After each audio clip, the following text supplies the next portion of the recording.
رسول کریم صلی اللہ علیہ وسلم نے فرمایا، ایک مسلمان دوسرے مسلمان کا بھائی ہے، پس اس پر ظلم نہ کرے اور نہ ظلم ہونے دے۔ جو شخص اپنے بھائی کی ضرورت پوری کرے، اللہ تعالیٰ اس کی ضرورت پوری کرے گا۔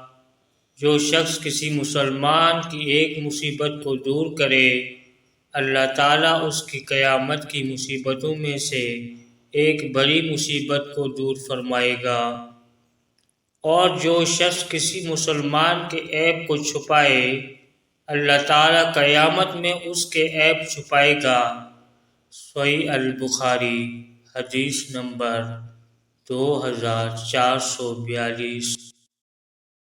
نبی کریم صلی اللہ علیہ وسلم نے فرمایا، اللہ تعالیٰ نے تم پر ماں اور باپ کی نافرمانی، لڑکیوں کو زندہ دفن کرنا، واجب حقوق کی ادائیگی نہ کرنا اور دوسروں کا مال ناجائز طریقے پر دبا لینا حرام قرار دیا ہے، اور فضول بکواس کرنے اور کثرت سے سوال کرنے اور مال ضائع کرنے کو مکروہ قرار دیا ہے۔